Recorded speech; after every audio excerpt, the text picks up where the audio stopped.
Le titre énigmatique de la pièce qui s'appelle Kokla Kokabula, il est vraiment énigmatique parce qu'il ne veut rien dire.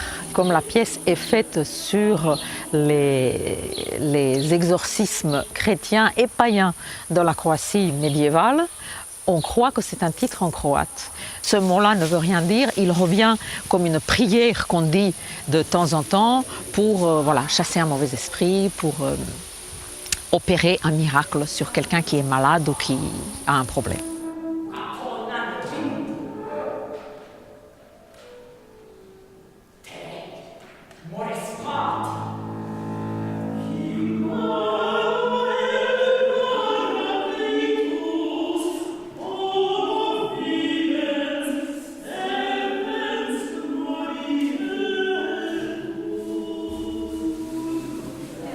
C'était un texte qui a surgi comme ça devant mes yeux quand je travaillais dans une bibliothèque en Croatie.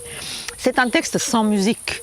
Et puis, il y a beaucoup de textes. C'est tout un cahier qui a été écrit à la main, une main assez rustique, pas une main qui avait une grande habitude de l'écriture, en écriture glagolitique, qui est l'écriture croate au Moyen-Âge, avec le latin, et qui reprend ces différentes formules de guérison, les différentes prières et tout ça, mais vraiment à mi-chemin entre le christianisme et des rituels même assez magiques et assez curieux.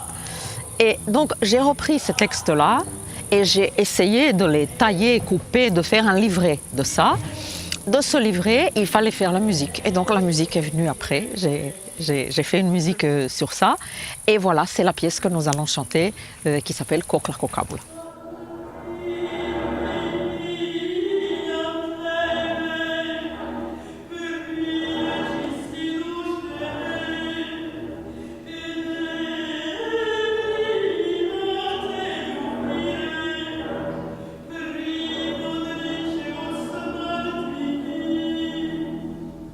C'est un projet, un concert que j'ai appelé La Voix de la Beauté, pour faire référence à en fait, des rituels, des cérémonies de guérison des Indiens Navajo.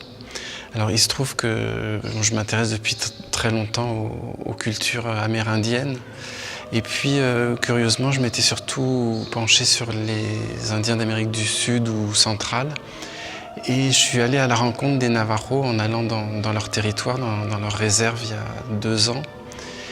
Et j'ai été totalement fasciné par cette culture qui est très spécifique aux États-Unis et donc qui vraiment centre sa philosophie de vie autour de ce qu'ils appellent le Hojo. Donc c'est une sorte de concept qui est un concept d'harmonie à la fois intérieure, sociale, en relation avec les éléments, le cosmos.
À partir de ça, j'ai eu l'idée de construire une pièce qui fait référence à ça, bien sûr sans chercher à imiter, mais plutôt à rendre hommage et aussi à nous mettre, nous occidentaux, face à une conception vraiment holistique de l'humain qui nous manque cruellement et nous manque souvent aussi dans notre propre médecine.